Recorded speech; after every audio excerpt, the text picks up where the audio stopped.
सभी को मेरा नमस्कार। आज मैं आप सभी के साथ एक बेहद खास और गूढ़ विषय पर चर्चा करने जा रहा हूं, चुप रहने की कला। यह सिर्फ एक साधारण आदत नहीं, बल्कि एक ऐसी शक्ति है जो हमारे जीवन को संवार सकती है, हमें दुखों से बचा सकती है और हमारे व्यक्तित्व को निखार सकती है। कभी कभी शब्दों से ज्यादा मौन बोलता है, कभी कभी चुप रहना किसी बहस को जीतने से ज्यादा फायदेमंद होता है, और कभी कभी सिर्फ शांत रहने से हम अपने जीवन की सबसे बड़ी लड़ाई भी जीत सकते हैं। चुप रहने की कला क्या है? चुप रहने की कला सिर्फ न बोलने का नाम नहीं, बल्कि यह समझदारी, धैर्य, आत्मसंयम और गहराई का प्रतीक है। यह वह ताकत है जो हमें क्रोध, अहंकार और व्यर्थ की बहसों से बचाती है। जब हम सही समय पर चुप रहना सीख जाते हैं, तो हम अपनी ऊर्जा को बचाकर सही दिशा में लगा सकते हैं। क्यों जरूरी है चुप रहना? हम सब जीवन में कई बार ऐसी परिस्थितियों से गुजरते हैं जब हमारा मन करता है कि हम अपने गुस्से को शब्दों में उगल दें, खुद को सही साबित करें या फिर किसी का अपमान कर दें। लेकिन क्या वाकई ऐसा करना सही होता है? क्या हर स्थिति में बोलना जरूरी होता है?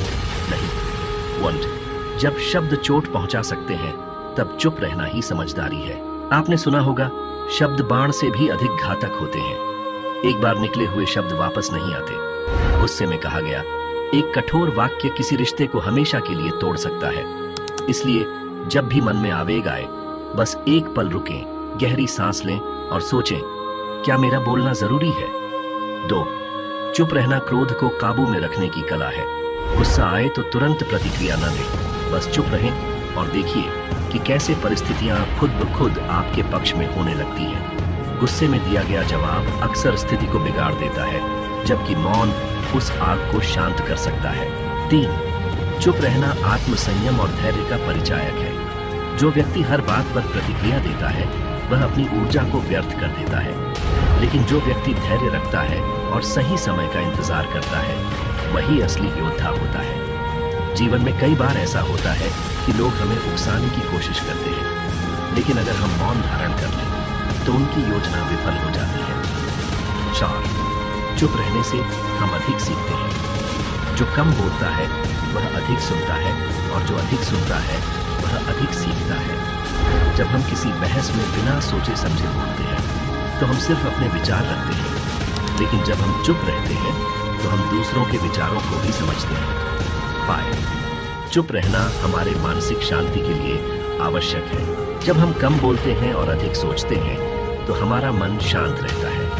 हमारी ऊर्जा व्यर्थ की बातों में खर्च नहीं होती और हम अपने लक्ष्य पर ध्यान केंद्रित कर पाते हैं। चुप रहने की कला को कैसे अपनाएं? अब सवाल उठता है, क्या हम इस कला को अपने जीवन में लागू कर सकते हैं? बिल्कुल कर सकते हैं। बस कुछ आदतें अपनानी होंगी। 1. हर परिस्थिति में तुरंत प्रतिक्रिया न दें। पहले सोचें फिर बोलें। 2. गुस्से में या भावनाओं के प्रभाव में आकर कभी कुछ न कहें। 3. जो बहस या विवाद आपको नुकसान पहुंचा सकता है, उससे दूर रहें। 4. हमेशा सुनने की आदत डालें, क्योंकि एक अच्छा श्रोता ही एक अच्छा वक्ता बन सकता है। 5. रोजाना ध्यान, मेडिटेशन करें, इससे मानसिक संतुलन बना रहेगा और चुप रहने की शक्ति विकसित होगी। निष्कर्ष, मौन की ताकत को पहचानें। चुप रहने की कला केवल न बोलने की आदत नहीं है, बल्कि यह एक गहरी समझ, आत्मसंयम और मानसिक शांति की निशानी है। अगर हम इस कला को सही तरह से अपनाते हैं, तो हम जीवन में कई समस्याओं से बच सकते हैं, अपने रिश्तों को मजबूत बना सकते हैं और खुद को एक बुद्धिमान व्यक्ति के रूप में विकसित कर सकते हैं। इसलिए अगली बार जब आपका मन किसी विवाद में पड़ने का करे, तो बस एक क्षण रुकें, एक गहरी सांस लें और सोचें, क्या वाकई मेरा बोलना जरूरी है? अगर उत्तर नहीं है, तो मुस्कुराइए और चुप रहिए।